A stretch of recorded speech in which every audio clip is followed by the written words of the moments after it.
Hi friends, ಎಲ್ಲರೂ ಹೇಗಿದ್ದೀರಿ? ಇದು ನನ್ನ ಬಾಣಂತನದ ವ್ಲಾಗ್ ಆಗಿದೆ. ಕೆಲವೊಬ್ಬರಿಗೆ ಸ್ನಾನ ಮಾಡಿಸಾದ್ಮೇಲೆ ಬಾಣಂತಿಯರು ಯಾವ ರೀತಿ ಧೂಪ ತೊಗೋಬೇಕು ಅನ್ನೋದು ಗೊತ್ತಿರಲ್ಲ. ಒಬ್ಬೊಬ್ಬರು ಒಂದೊಂದು ರೀತಿ ತೊಗೋತಾರೆ. ಆದರೆ ನಮ್ಮಮ್ಮ ನನಗೆ ಈ ರೀತಿ ಧೂಪ ಕೊಡ್ತಿದ್ರು. ಏನಕ್ಕೆಂದರೆ ನನಗೆ ನಾರ್ಮಲ್ ಆಗಿದ್ದ ಕಾರಣ ನಾನು ಆರಾಮಾಗಿ ನೆಲದ ಮೇಲೆ ಮಲ್ಕೋಬೋದಿತ್ತು. ಸೊ ನನಗೇನು ಮಾಡಿದ್ದಾರೆ ಅಮ್ಮ, ಒಂದು ಕಬ್ಬಿಣದ ಬಾಣಲಿಯಲ್ಲಿ ಕೆಂಡನ ತೊಗೊಬಂದಿದ್ರು. ಆಮೇಲೆ ಅದ್ರ ಮೇಲೆ ಮಂಕ್ರಿ ಹಾಕಿ ಅದಕ್ಕೆ ನಾವು ಯಾವುದೇ ರೀತಿ ಸಾಂಬ್ರಾಣಿ ಬಳಸಿಲ್ಲ.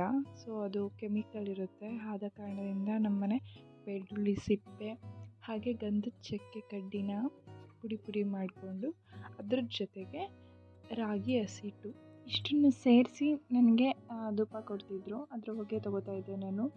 ಇಷ್ಟೆಲ್ಲ ಆದಮೇಲೆ ನಾನು ಕೈಗೆ, ಕಾಲಿಗೆ, ಹಾಗೆ ಕಿವಿಗೆ, ತಲೆಯಿಂದ ಎಲ್ಲ ಕ್ಲೀನಾಗಿ, ನೆತ್ತಿ ಬಾಯಿಗೆ ಎಲ್ಲ ಕ್ಲೀನಾಗಿ ಉಗ್ಗೆ ತೊಗೋತಾ ಇದ್ದೆ.